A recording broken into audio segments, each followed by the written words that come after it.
Chairman Johnson, Ranking Member Merkley, and members of the committee. Jonathan Ingram, Vice President of Policy and Research at the Foundation for Government Accountability. Criminals steal billions from Medicaid every year. Last summer, prosecutors charged a Russia-led crime syndicate that stole the identities of more than 1 million Americans and then billed Medicare and Medicaid more than $10 billion. In May, prosecutors charged 15 defendants in Minnesota in the largest Medicaid autism fraud case in American history. In Ohio, fraudsters built networks of shell home health companies, built Medicaid for care that they never delivered, and then posted videos of themselves drinking champagne on private jets. Those cases made headlines because prosecutors could bring charges.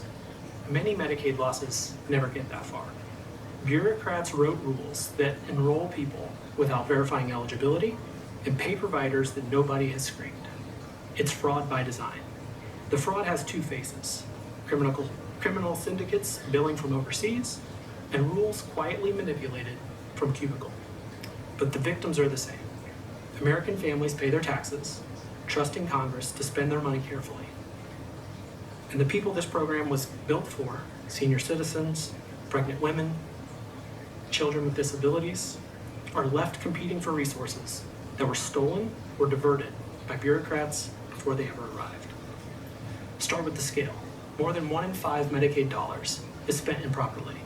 And before the One Big Beautiful Bill, taxpayers were on track to lose more than $2 trillion over the next decade. More than 80% of those improper payments traced to eligibility errors. 5 policy choices made that possible. First, bureaucrats stopped verifying applications. More than 40 states take an applicant's word on residency, more than a dozen take their word on income, and officials in at least 30 states now want to take enrollees' word on work requirement exemptions and compliance. Second, states stopped rechecking eligibility. Nationwide, states renewed 69% of recent cases without asking enrollees a single question.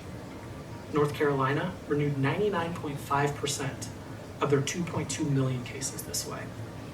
Third, states let hospitals enroll patients before anyone verifies eligibility.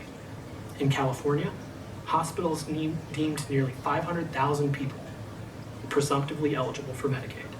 When the state finally completed its full eligibility reviews, only 155,000 of those actually qualified, 30%. Federal taxpayers never got any of those dollars back. Fourth, bureaucrats import errors from other welfare programs, enrolling people in Medicaid based on their food stamp enrollment. Bureaucrats have built these one-door systems that merge enrollment across programs. Minnesota brags that it built a single app that signs someone up for as many as 9 welfare programs in under 15 minutes. One wrong answer cascades through the entire program, through every program at once. And fifth, bureaucrats built an on-ramp for illegal aliens. States enroll applicants while they verify immigration status, a grace period meant to last 90 days. 7 in 10 of those temporary cases now last longer. One Utah enrollee has collected Medicaid for 5,820 days, 16 years, without ever proving immigration status.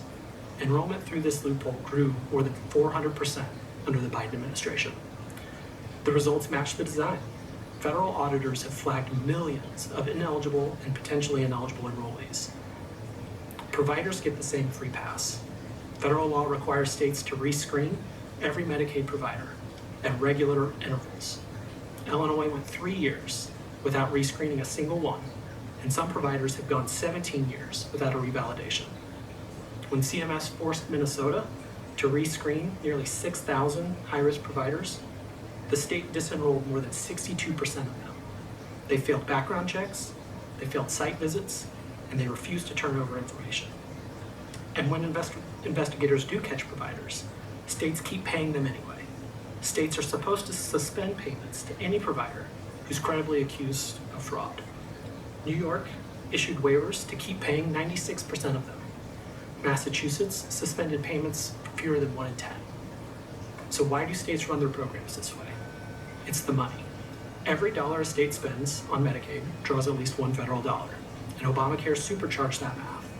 Washington pays states $9 for every dollar they spend on able-bodied adults.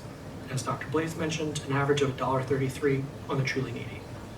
Then states launder the rest, shifting more state costs onto federal taxpayers.